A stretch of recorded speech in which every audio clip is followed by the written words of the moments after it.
Zidan, terima kasih kamu bisa bersedia dengan cepat. Ucapku bersemangat menyambut kedatangannya.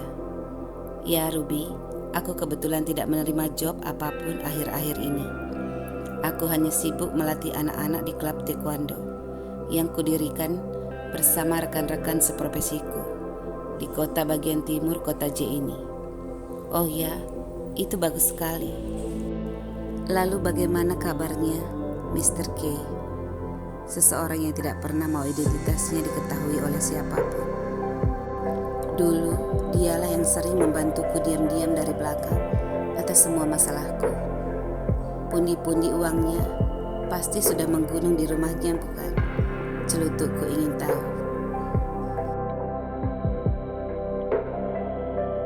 Zidan segera tertawa. Ruby, dia sudah mau pensiun. Saat ini, dia berada di sebuah pulau yang dia beli sendiri.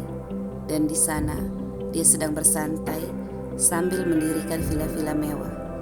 Dan dia membawa semua keluarganya tinggal di sana. Wah, Zidan, untung saja dia memperkenalkanmu padaku. Jika tidak, kemana aku harus mencari orang sepertimu? Ucapku senang. Ruby, aku juga senang bekerja sama denganmu. Apalagi Oscar juga tidak sulit untuk diatasi. Balasnya tersenyum manis.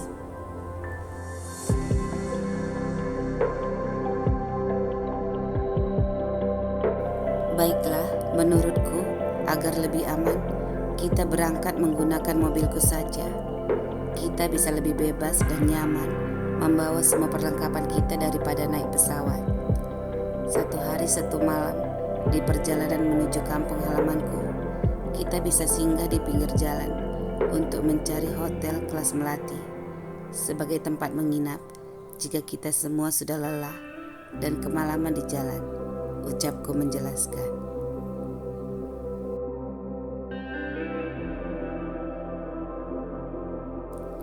Tadi malam, ibuku menangis sedih menelponku dan memintaku untuk pulang ke kampung halamanku di kota Z. Ruby, ayahmu masuk rumah sakit seminggu yang lalu. Sekarang, dia sudah kembali ke rumah. Adikmu Raisya sibuk mengurus swalayan bersama suaminya karena ada beberapa pegawai yang berhenti di swalayan. Ayahmu tidak banyak bicara dan ibu sendiri yang mengurusnya di rumah. Mungkin dia merindukanmu dan Oscar. Kalian datanglah agar semangatnya untuk sembuh segera bangkit kembali, ucap ibuku memelas.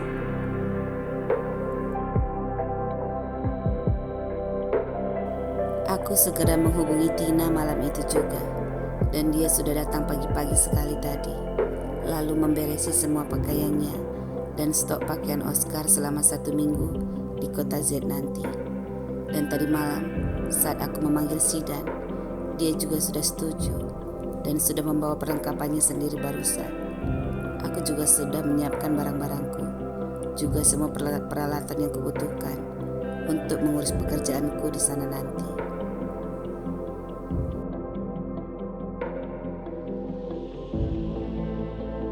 Osa memintaku mengirimkan semua desain dan juga beberapa urusan lainnya yang harus kutangani melalui email saja, dan selalu berkomunikasi dengannya lewat telepon. Ayahku terkadang manja kalau sudah tua. Dia tidak melihat jika aku memiliki bayi kecil, dan pekerjaanku juga tidak bisa kutinggalkan begitu saja. Tapi berhubung karena semua sudah mengizinkan, aku jadi merasa perlu pulang saat ini. Sekalian refreshing, dan ada Zidan serta Tina yang selalu bisa menjagaku bersama Oscar.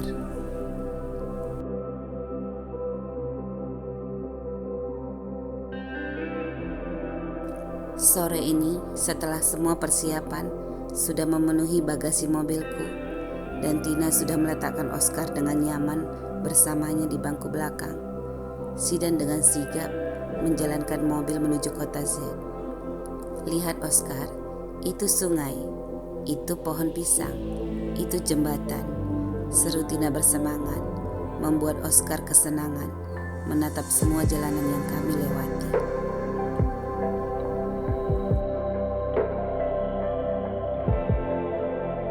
Oscar segera berseru kegirangan, dan aku sibuk melakukan beberapa panggilan ke kantor ketika beberapa rekan menelpon untuk bertanya tentang pekerjaan yang kami handle bersama.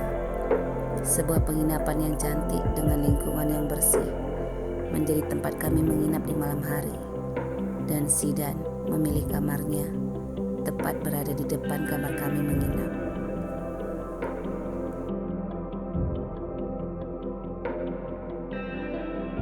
Esoknya, kami kembali melanjutkan perjalanan. Suasana baru yang jauh dari kepadatan kota membuat otakku terasa ringan dan rileks. Aku melupakan semuanya. Saat ini, yang di benakku adalah bagaimana kondisi ayahku nanti. Dan aku harus menghandle semua pekerjaanku melalui ponsel dan email.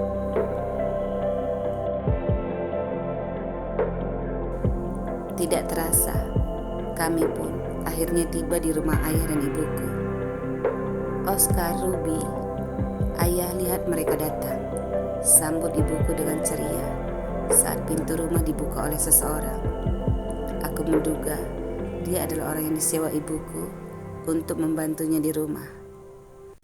Oscar terlihat bingung menatap ibuku saat kami berpelukan bertiga. "Ini nenek Oscar," ucapku padanya, dan ibuku segera meraihnya lalu membawanya ke ayahku yang terduduk lesu di ruang tamu.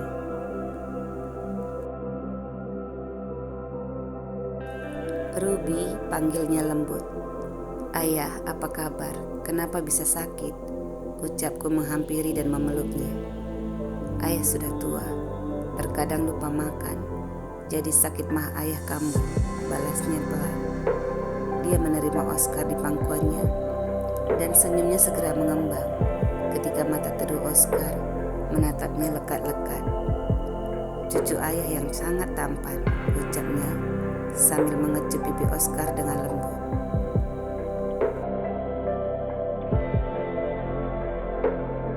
"Ayah, ibu, ini Zidan dan Tina," ucapku lalu memperkenalkan mereka dengan baik. Suasana rumah jadi sedikit ramai ketika Zidan dan Tina mulai membereskan barang-barang yang kami bawa ke kamar tamu. Dan celotehan Oscar dan tingkahnya yang lucu membuat ayahku tertawa dengan gemas.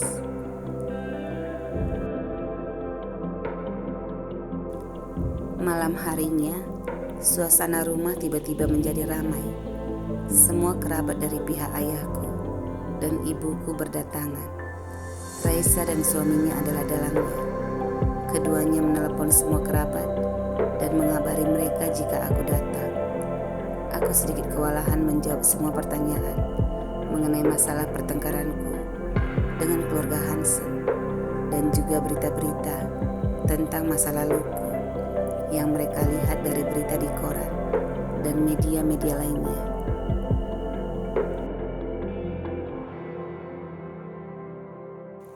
Dan karena aku tidak ingin semua kerabatku berpikir yang tidak-tidak tentang kehidupanku, aku mengatakan jika Hansen dan aku sudah tidak memiliki hubungan apapun lagi, dan mereka tidak akan berani mengambil Oscar dariku. Sebentar lagi, Hansen akan memiliki anak dengan istrinya yang sekarang. Jadi semua masalah di antara kami sudah selesai. Kami tidak mungkin bersama kembali. Aku dan Hansen sudah memiliki dunia masing-masing.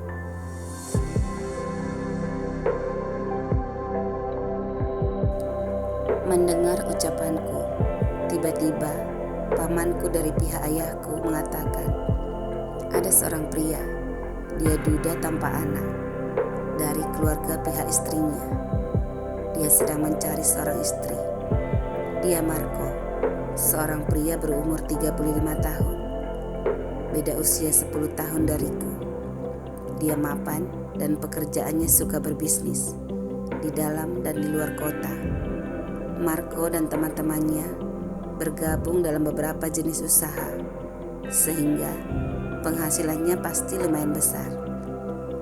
Kami sangat setuju, seru kerabat ibuku yang segera mendukung.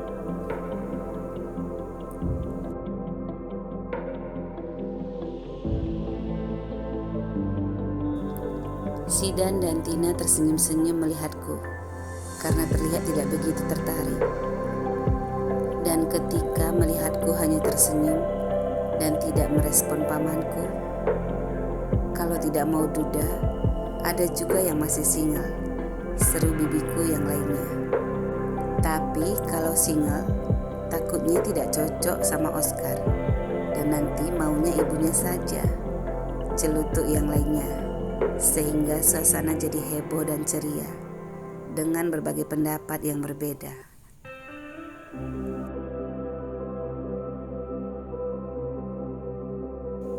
Kemudian yang tidak menyenangkan di akhir acara adalah jika membahas soal uang. Semua mengatakan, "Ruby, jangan lupa, ayahnya Oscar kan kaya raya. Jika kamu meminta uang padanya untuk membantu usaha-usaha keluargamu di sini, kami pasti sangat terbantu. Nanti kami kembalikan setelah kami pinjam dan gunakan sebentar," ucap beberapa kerabat.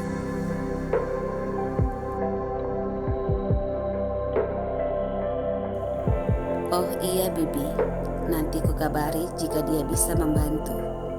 Tapi aku tidak berjanji ya, karena aku dan mertuaku sudah seperti tikus dan kucing," balasku tersenyum kaku. Mereka tertawa mendengar ucapanku, tapi sebagian seperti tidak senang dengan penolakan halus yang kuucapkan. 3 hari kemudian, aku menerapkan pola makan yang dianjurkan oleh dokter kepada ayahku. Aku menegurnya dengan keras karena dia sedikit malas dan selalu merepotkan ibuku.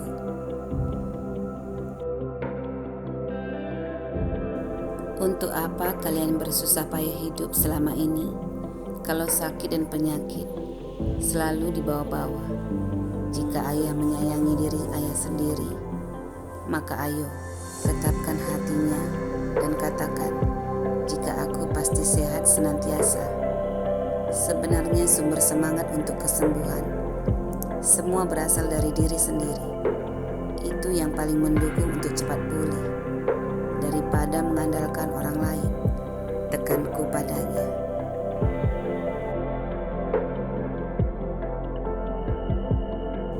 Ibu hanya bisa membantu ayah untuk menyiapkan kebutuhan ayah dan mengingatkan ayah untuk tidak lupa makan obat. Tetapi jika ayah malas dan lesu, maka ibu juga bisa sakit karena memikirkan ayah, ucapku lagi. "Iya Ruby," balasnya cemberut. Tapi karena aku begitu cerewet, dia sepertinya takut dimarahi. Sehingga apa-apa saja yang kusarankan, segera dilaksanakannya dengan baik.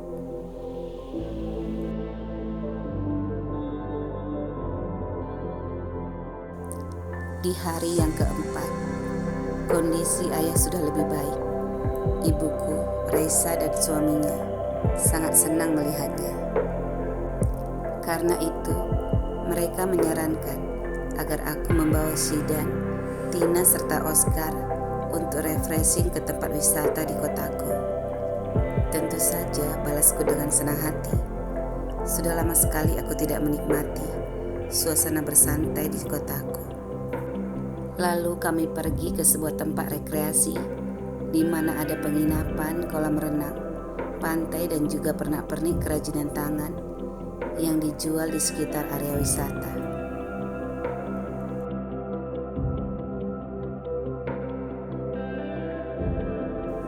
Nama tempat wisatanya adalah The Blue Creek Nature. 2 jam jarak yang ditempuh, maka segera sampai di sana. Oscar berenang bersama Zidan. Dia sangat kegirangan saat Zidan membawanya berenang di kolam renang anak-anak yang aman. Lalu sesekali membawanya ke kolam renang orang dewasa bersama Tina. Sementara aku duduk di meja yang tidak jauh dari kolam renang, menikmati pemandangan alam yang indah dan udaranya yang sangat sejuk, sambil mengirimkan beberapa laporan yang sudah kukerjakan setiap malam ke email Osam.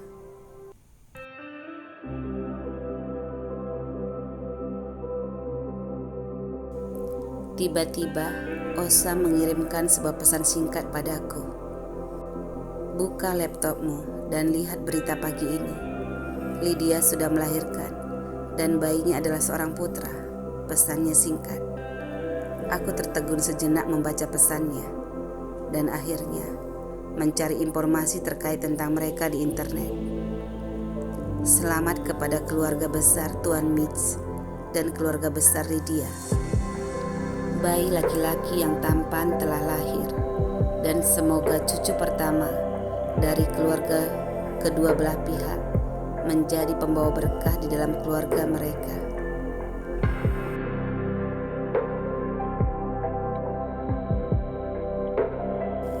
Tadi malam bayinya lahir. Fotonya yang murni dan lucu dikelilingi oleh semua keluarga besarnya. Di tengah foto, Hansen dan Lydia tersenyum bahagia memeluk bayinya. Sementara semua keluarga lainnya mendampingi mereka dari sebelah kanan dan kiri. Sebuah hadiah berupa villa mewah yang terkenal di kota J dihadiahkan kepada bayi yang diberi nama Hamilton. Segera menuai pujian dan komentar yang ramai. Bayi yang paling beruntung. Dari lahir, dia sudah memiliki kekayaan yang luar biasa. Itulah rata-rata komentar yang diucapkan semua orang saat melihatnya.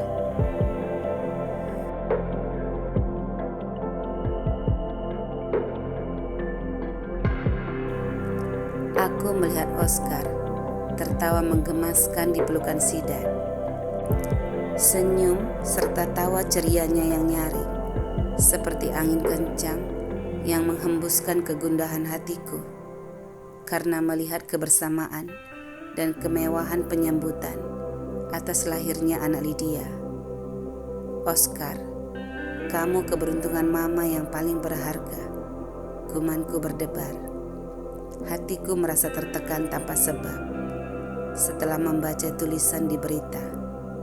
Cucu pertama, keturunan kakek Mitch.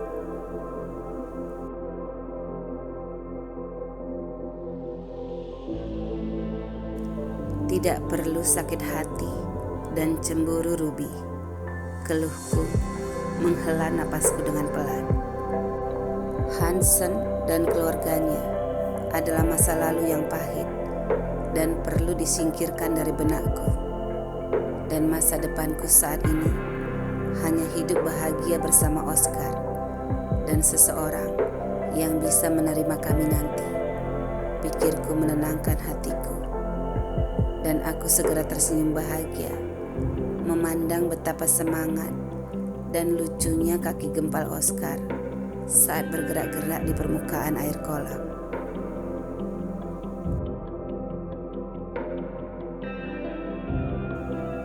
Maaf, apakah aku begitu tampan sehingga senyum manismu segera menyambutku? Celutuk seorang pria yang tiba-tiba berdiri di depanku. Dia membuatku terkejut. Apa, ucapku heran. Oh, ternyata aku salah, ucapnya linglung. Aku mengira kamu tersenyum untukku, dan aku mengira kamu mengenalku. Tapi ternyata aku sudah kegeeran, ucapnya tersenyum manis. Maaf, saya tidak mengenal Anda, ucapku risih. Lalu tiba-tiba segera memerah.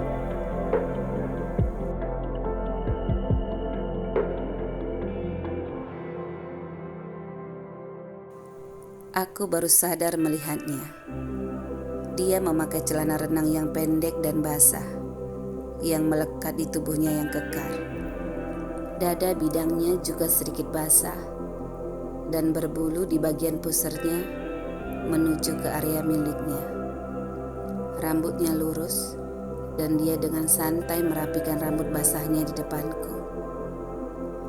Apakah kita bisa berkenalan biar tidak hanya saling memandang saja, ucapnya sambil tersenyum.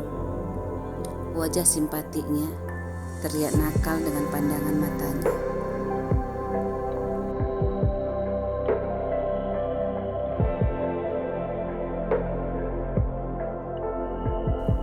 Saya datang kemari Bersama dengan anak saya, balasku kaku. Aku tidak ingin bermain-main dengan orang asing dan tidak ingin menutupi statusku. Selain cantik, kamu suka berterus terang. Baiklah, aku tidak akan menutupi niatku saat ini. Halo Ruby, kamu adalah single parent dan bekerja di sebuah perusahaan pakaian yang terkenal di kota J sebagai asisten dan seorang desainer. Dan pria itu adalah pengawalmu. Gadis manis itu penjaga anakmu. Serta bayi tampan yang kecil itu adalah anakmu Oscar. Dari mana kamu tahu? Seruku terkejut menatapnya.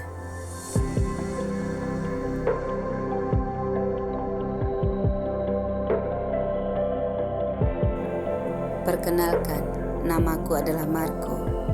Aku seorang duda dan adikmu Raisa yang sudah memberitahuku segalanya tentangmu dan juga liburanmu hari ini. Kuharap kamu bersedia berteman denganku, ucapnya sambil menyodorkan tangannya. Oh, jadi Raisa yang jadi provokatornya? Seruku sedikit keras. Iya, tidak apa-apa kan, ucapnya ramah. Oh, tidak apa-apa, balasku menerima uluran tangannya. Bolehkah aku duduk, ucapnya lagi. Ya, silahkan, ucapku sedikit linglung.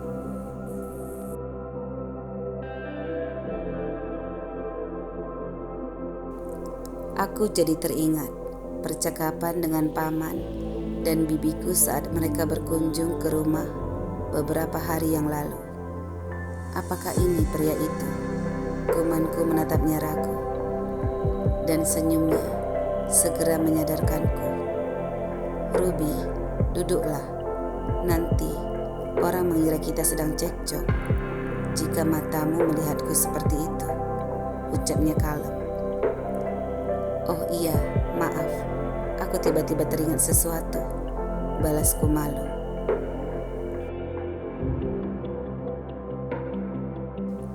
Suit-suitan panjang tiba-tiba terdengar. Bravo Marco, teriak suara keras dan tepuk tangan dari sebuah balkon. Jendela villa yang bertingkat yang tidak terlalu jauh dari kolam. Marco segera bersuit dengan keras membalasnya. Lalu dia melambaikan tangannya, mengusir beberapa pria yang tertawa memujinya. Aku terkesima dan sedikit bingung melihat semuanya. Ruby, maaf, itu adalah semua rekan kerjaku. Dan kebetulan, kami sudah 2 hari menginap di villa ini, ucap Marco tersenyum menjelaskan.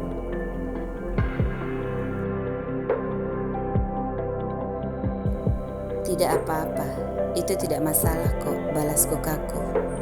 Sidan tiba-tiba datang menghampiri dan matanya sedikit berbicara. Sidan, kenalkan ini Pak Marco. Dia adalah kenalan yang disarankan oleh keluargaku, ucapku buru-buru. Halo, saya Sidan. Marco, ucap keduanya dan mereka saling berkenalan. Ruby, aku akan menemani Oscar lagi, ucap Sidan setelah mengerti situasi, dan aku tersenyum setuju.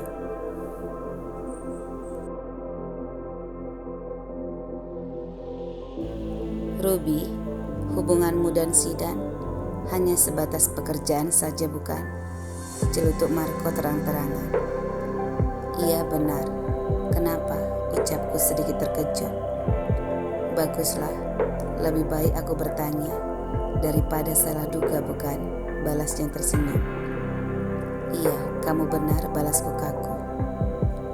Aku jadi bingung mau membahas apa jika Raisa dan pamanku adalah mak comblangnya. Bukankah ini tujuannya agar kami sama-sama saling mengenal?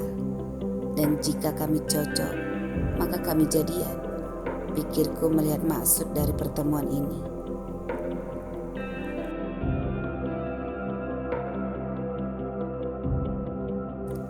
Ruby, panggilnya sambil menahan senyumnya.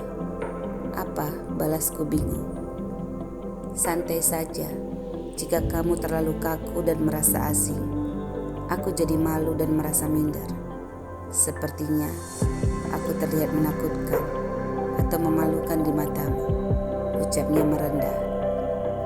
Bukan begitu, balasku jengah. Ini terlalu tiba-tiba, dan setelah aku mengetahui dari mana kamu mengenalku, aku merasa sedikit risih, seolah-olah mau ketemu jodoh. Sementara sebenarnya kita tidak saling kenal sama sekali, ucapku akhirnya.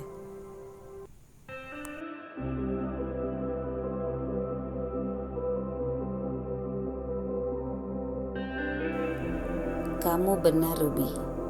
Tapi sebelumnya, bisakah aku memujimu?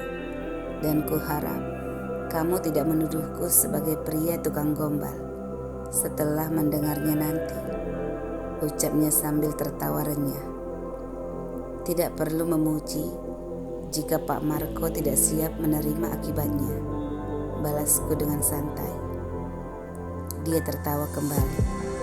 Ruby, kata-katamu begitu to the point. Itu sangat menarik hati. Kekehnya semakin keras. Menurutku itu biasa saja, balasku lagi. Ruby, kamu tidak terlihat seperti seorang single parent. Kamu masih muda, cantik dan pintar.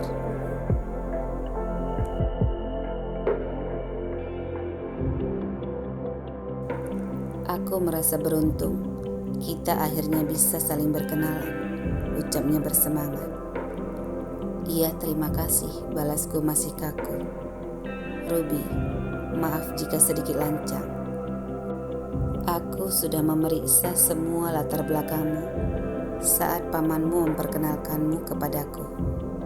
Jadi sedikit banyak aku sudah mengetahui masa lalumu, ucapnya berhati-hati. Tidak masalah, itu malah lebih baik. Jadi aku tidak perlu repot untuk menjelaskan, ucapku dengan kalem.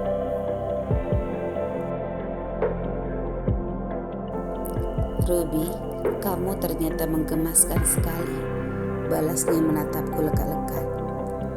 Begitu ya, itu karena kamu belum mengenalku dengan baik. Sebenarnya, aku tidak seperti yang kamu ucapkan, tapi malah kebalikannya, balasku santai.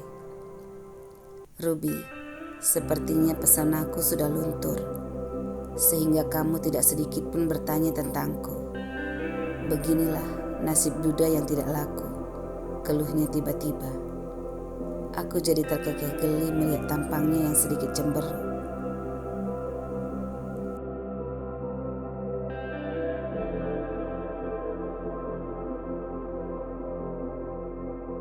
Lihat, kamu tertawa senang. Kamu pasti mengejekku kan? Ucapnya menggerutu.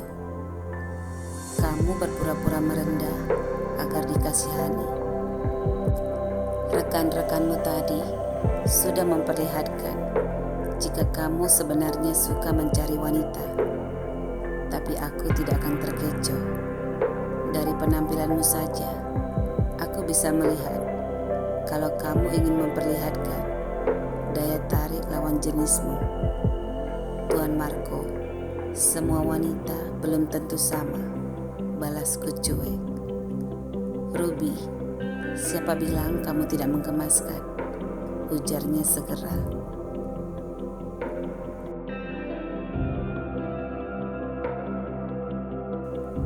Kata-katamu sudah umum diucapkan oleh semua pria untuk merayu mangsanya.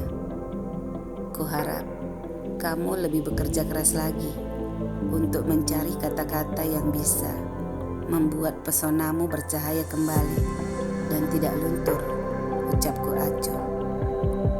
Ruby, dadaku tiba-tiba sakit mendengar sindiranmu, tapi jantungku berdetak keras dan kencang. Itu menandakan sinyal-sinyal asmara sedang menarikku dengan kuat, sehingga apapun yang kamu ucapkan jadi sebuah nyanyian merdu di telingaku, ucapnya lembut dengan tatapan yang mesra.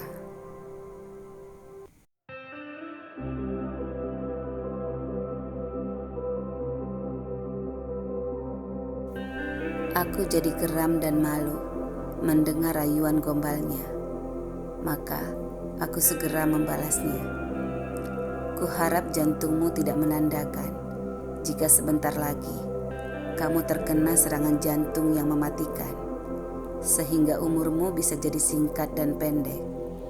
Jadi sekarang, coba netralkan semua rayuan pulau kelapamu itu, agar status dudamu bisa berubah menjadi pria yang sudah laku, ujarku santai meledeknya.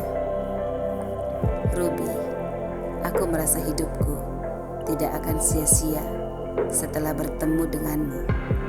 Kekehnya tertawa lepas dan senyumannya jadi terlihat menawan.